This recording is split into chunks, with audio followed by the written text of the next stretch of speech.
Okay, so here is my other solution.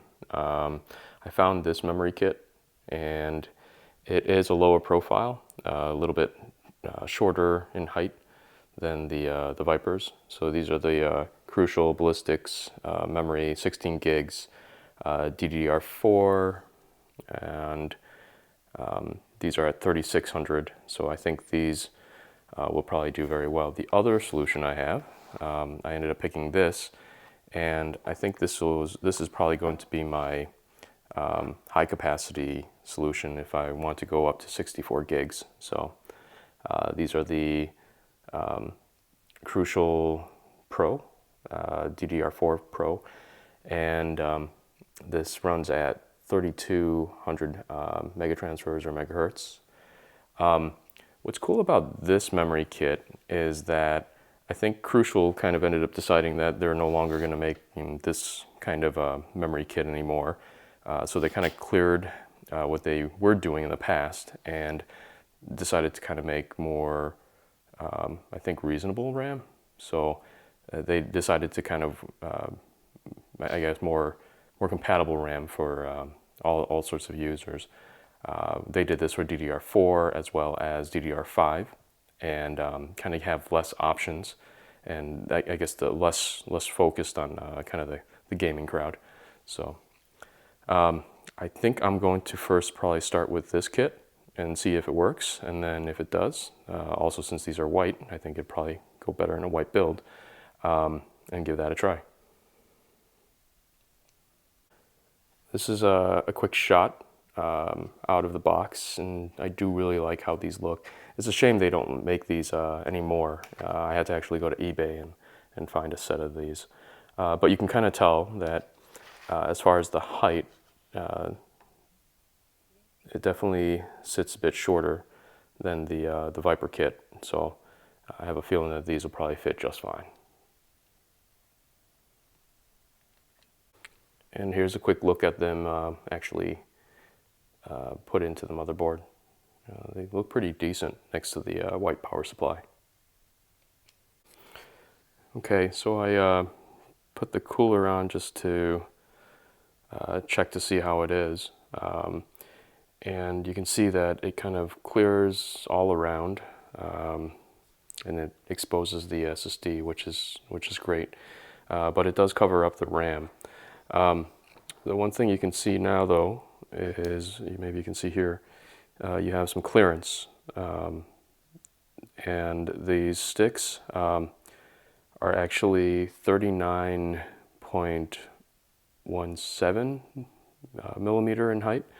The Vipers are 44.4, so my guess is that you probably need around like 40 millimeters or so.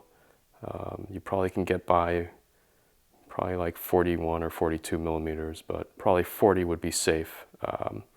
So lower, definitely low profile RAM sticks would be necessary.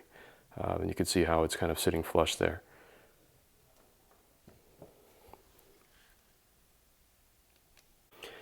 I decided that I'm going to use some MX4, Arctic MX4 on this build. And the reason why I'm using this is because I have a lot of it, and if I'm going to swap out CPUs and do some benchmarking and such, I don't want thermal paste to be the variance. I think the cooler came with some thermal grizzly, great stuff, but I don't have a lot of it. I think they gave me a small syringe, and there's not a lot in there. Actually, here it is. So I think that's probably like maybe 2 grams. This is 8 grams, so I have like a larger syringe here of the thermal paste. So I'm going to use this and then keep things a little consistent while I'm doing my testing and such, to see how this CPU performs versus maybe another CPU, as well as that cooler right there versus the Noctua cooler right there.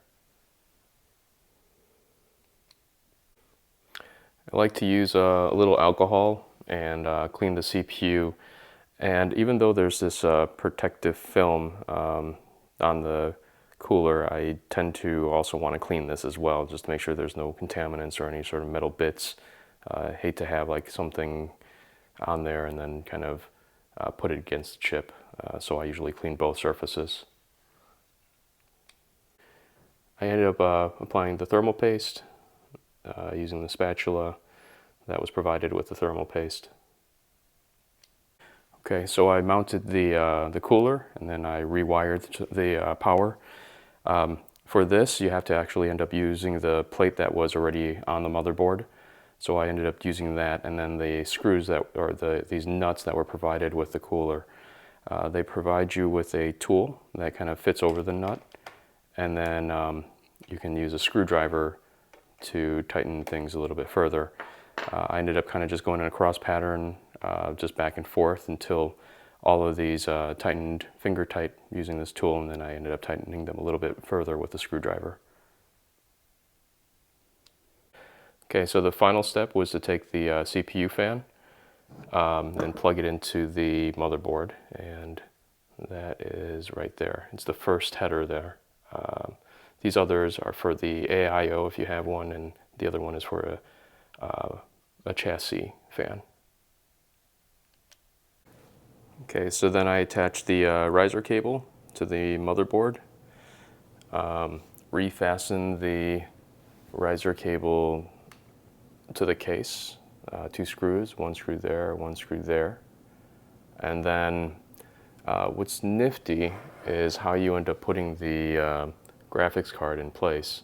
So there's 2 screws, 1 screw there and 1 screw there, but on the other side there are these kind of metal plates, little brackets that kind of keep the thing in place. So you tighten it on the other side, and then this one down here, there, if I'm not sure if you can really see that, but it's the same type of thing as well, where it's got little plate there that you can kind of maybe see. And then obviously attach the power cable, and you can kind of see that this is kind of how it looks. Really tiny, 4060, that's there.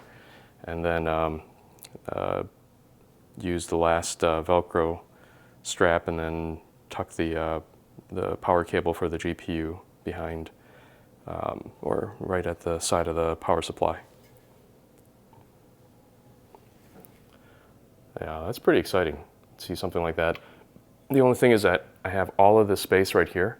I have no idea what that's going to be for, and maybe later I'll probably put a different GPU, but this one's just more for fun and to see if how this small one will work for, you know, just maybe some light gaming and such.